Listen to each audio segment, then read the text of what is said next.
Hello and welcome to your Newsmax Daily for Tuesday, June 24th, 2025, the 175th day of the year. It is the fourth and final Tuesday of the month already. A week from today is July 1st, if you can believe that. Yesterday, I said the big question is, what happens next, as Iran vowed to respond to the U.S. attack, and it didn't take long to find out. By late afternoon, they had launched missiles at U.S. bases and U.S. troops in Qatar. An attack that the White House says showed how weakened Iran has become, calling it a feeble attempt to save face. Then the president posted on Truth Social that Iran and Israel had both called him about a ceasefire and both agreed to a ceasefire, set to go into effect at midnight. At 1:08 this morning, 1:08 a.m., President Trump posting, and I quote, "The ceasefire is now in effect. Please do not violate it. Donald J. Trump, President of the United States," end quote.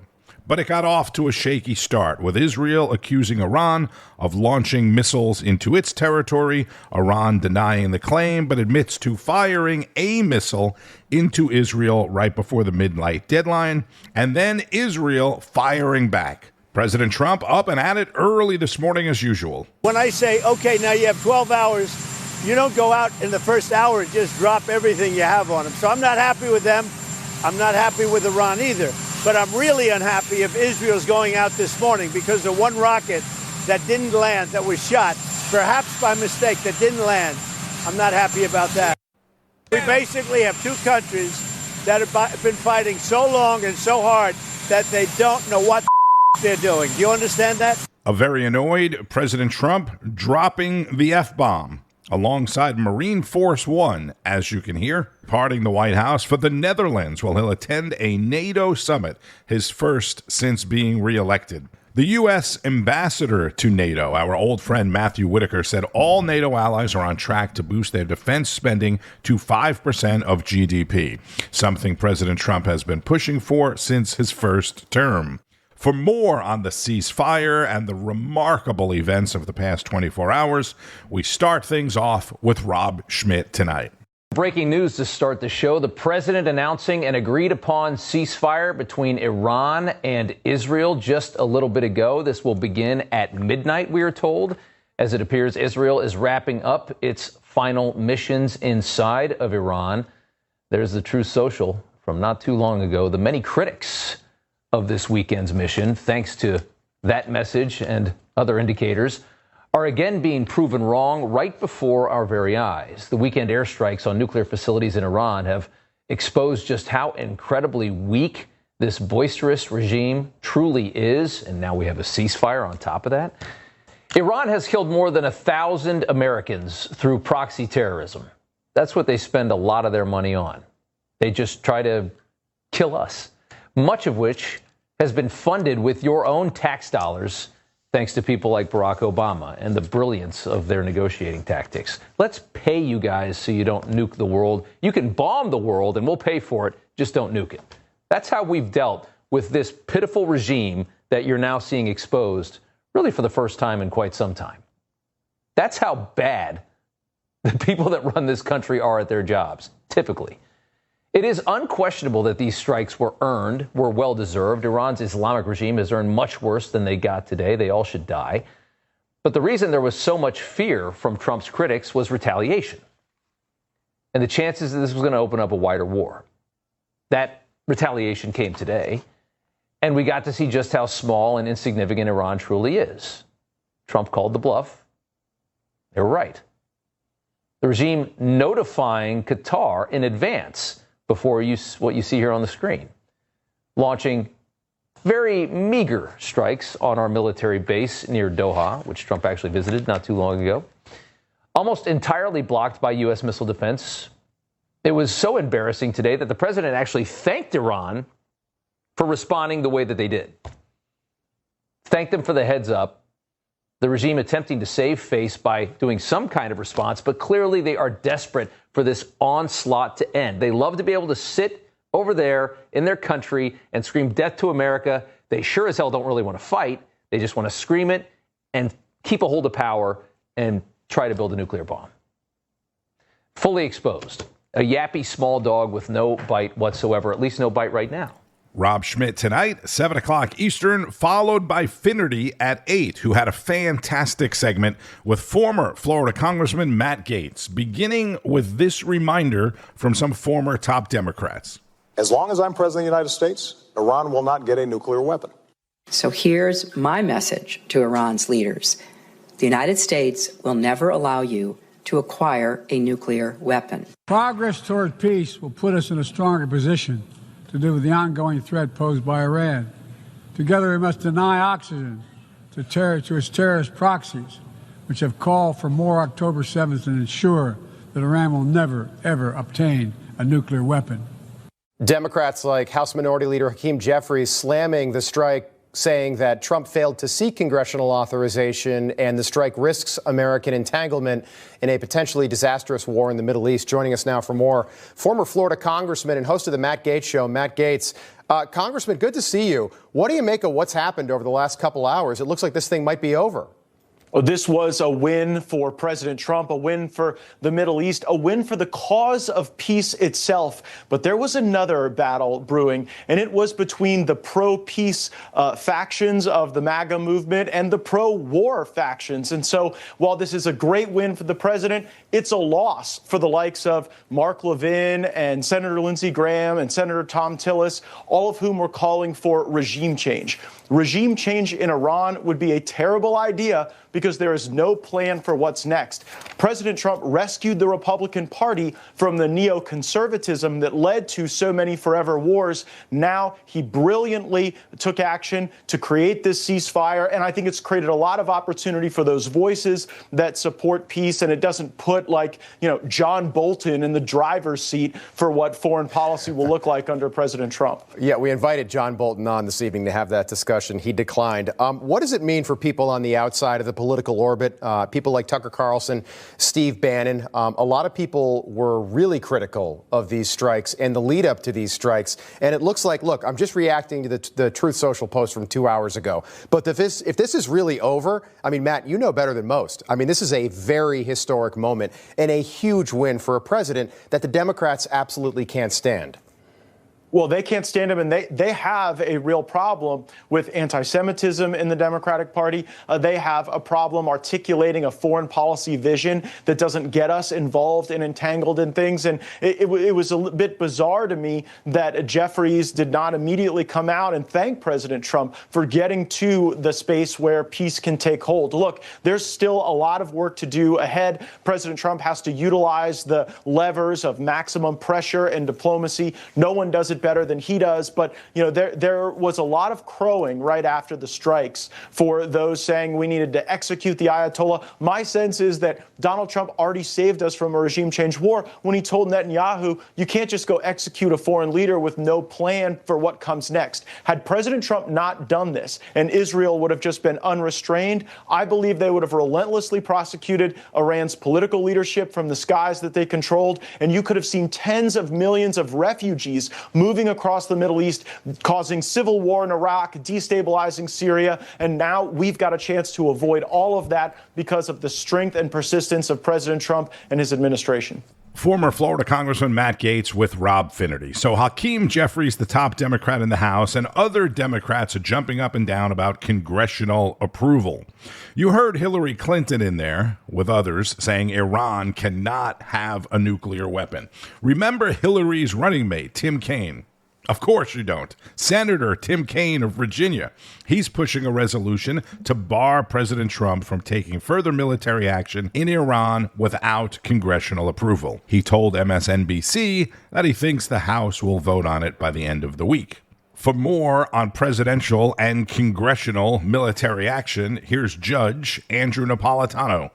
There's a lot of pushback by the left, with the exception of Senator Fetterman from Pennsylvania. But there's a lot of pushback about this. But what the Senator, Mark Wayne Mullen, that we just spoke with, and others, they cite Article 2, and that he can do these attacks on these nuclear sites specifically through Article 2. He's protected with that. Can you respond? They're absolutely incorrect. Article 2 says the president is the commander-in-chief of the military. It does not give him authority to send the military wherever he wants. However, the statute, the War Powers Resolution, the one that requires him to give notice to the Congress, does give him some leeway. This consists of Congress delegating away to the president a little bit of his war-making authority. For example, on 9/11, they're about to attack. Does George Bush have to go to Congress? Of course not.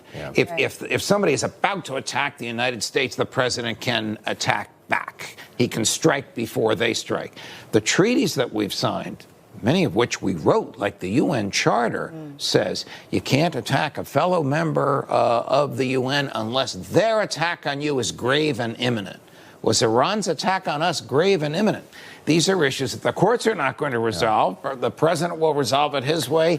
Congress will resolve it Either way, I just want to mention, too, there's a lot of grateful Americans that are waking up this morning knowing that Iran, the biggest state sponsor of terror, the ones that are enriching uranium at more than 60%, there is no need for that unless you are indeed attempting to build a nuclear weapon, has been obliterated. And there's a lot of support for it. There does seem to be a lot of support for it. And the side that Senator Sanders is arguing is not prevailing. It's not an argument that's being made. The president took an oath to preserve, protect, and defend the Constitution and faithfully to enforce the laws. But the laws give him some wiggle room. And he exploited that wiggle room by making the argument this is an American national security event, and therefore I have the authority to use force to produce the outcome most beneficial to the United States. Newsmax chief judicial analyst Judge Andrew Napolitano. Was it the outcome most beneficial to the United States? No judge is going to make the call. It's up to the people, is what he said. And that's where Greg Kelly picks up coverage. We elect the president. He makes the calls. And these are the results. It's pretty cool. Now, the critics are actually begrudgingly giving him some significant shout-outs.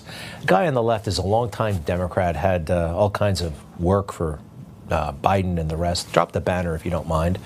I'm not a blind tribalist and am perfectly comfortable praising President Trump for bold and courageous actions. Next, please. Vice President Harris would not have had the courage or fortitude to take such an essential step as the president took. That's a hardcore Democrat staffer. Keep going, please. There are a lot just like it. Mike Pence, I don't really care. He's just figuring out which way whatever. President Trump made the right call to deploy American forces to strike nuclear sites in Iran, and he should be commended for his decisive leadership. All right, Mike, go back to Indiana. Next, please. What else we got here? More? Oh, Fetterman. We can rely on Fetterman these days, but why not? This was the correct move by POTUS. Iran is the world's leading sponsor of terrorism and cannot have nuclear capabilities. Finally, a common-sense Democrat. What else do we have here? Oh, John Bolton, the worst hater of Trump in the world. President Trump made the right decision for America. How about that? Good call by the president. Adam Kinzinger. And I think actually these guys, it's coming from the heart. It was executed skillfully and with decisive, if perhaps deceptive, presidential leadership. Backhanded compliment, but we'll take it. That was David Ignatius from the Washington Post. The president deserves an enormous amount of credit. How about that from Chris Christie? So this is like, these are huge, glowing reviews. Doesn't get much better than that. And president deserves all this credit, of course, and more. I think he deserves a Nobel Peace Prize. And how about some medals for the troops who actually pulled it off? What was this thing called? Operation Midnight Hammer. Impressive name. Now, the star of this thing, the men and women who fly and maintain and load with bombs, the B-2 bomber, the B-2 Spirit stealth bomber. I never knew it was nicknamed the Spirit, but it is. Such a cool-looking plane, been around for a long time, actually, 30 years. People forget, but it's been updated over the years. And it can fly anywhere in the world, drop a bomb, and fly all the way back to Missouri, based in the middle of the country. That's former Marine fighter pilot Greg Kelly, host of Greg Kelly Reports, 9 p.m. Eastern. Check it out tonight. Let's squeeze in one more segment with former White House Deputy Press Secretary Hogan Gidley.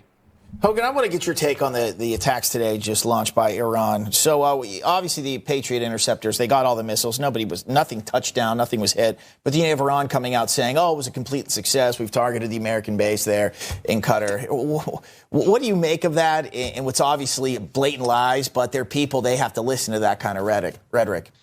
Well, this is kind of who they are and what they do when they are completely ashamed or they are completely decimated on the world stage. They have to try and show face. If there's one thing that region of the world understands, it's strength, it's power.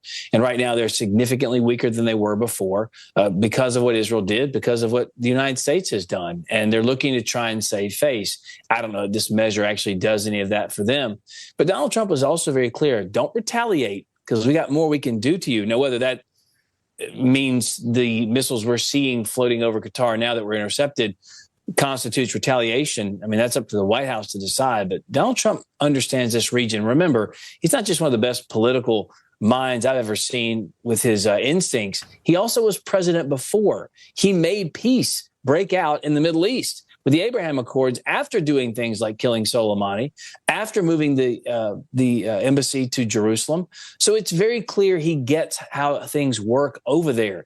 This was a very significant, a very strong move by the president. If there's one thing those people over there understand, it's that type of power, and Donald Trump displayed it. Again, that's former White House Deputy Press Sec Hogan Gidley on American Agenda with Katrina Zisch and Bob Brooks. So President Trump is on his way to the NATO summit in the Netherlands, while the House is debating a resolution on the president's authority to order military action. And here's what House Speaker Mike Johnson had to say about the military action on Iran. Just a great day. I think this should be something that every elected official here in both parties should applaud and be thankful for. The House Financial Services Committee is hearing from Federal Reserve Chair Jerome the Prophet Killer Powell today on policy and interest rates. Yesterday, Fed board member Michelle Bowman said that the central bank should consider cutting its key interest rate as soon as the next meeting in July. She is now the second Federal Reserve official in as many weeks to support cutting interest rates. Bowman said it's likely that the impact of tariffs on inflation may take longer than thought and have a smaller effect than initially expected. Powell, however, seems to disagree in the comments he's presenting to the House today. And that is not going to sit well with the president, as you know. Over at the Senate, they're still hashing out the one big, beautiful bill. On Wall Street, the stock markets keep on going, opening sharply higher this morning after the ceasefire news out of the Middle East. And if you're driving a Ford Bronco, the company's recalling some of the 2025 Ford Broncos because of the child safety lock may not work properly and may still allow the doors to be opened when the lock is on. Not good. The National Transportation Safety Board says you should be getting a letter in the mail this week, but be aware of that if you're driving a 2025 Bronco with children. Okay, you may have a faulty child safety lock. Bitcoin and other major cryptocurrencies continuing to bounce back from the big weekend dip at the time of this recording. Bitcoin's up 2,200, over 105,000. Solana up more than $5 at 144 and change, and XRP is at 218. Be sure to keep up with all of today's news and breaking developments throughout the day on Newsmax, N2, and at Newsmax.com. The news starts each and every day with Wake Up America. I'm Tony Marino. Thank you for listening. Enjoy the rest of your Tuesday. St. John the Baptist Day for Christians around the world. A huge day in Italy. Massive celebration. Where Amazon founder Jeff Bezos and his fiancée, Lauren Sanchez, are having a massive $1 billion wedding. Be careful, pay attention, and keep on fighting the good fight. News breaks every minute, every day. You need the app, the Newsmax app. Find it free on your smartphone store. Then watch us anytime, anywhere. Children. Information. Truth. is freedom. Is Newsmax. It's real news for real people.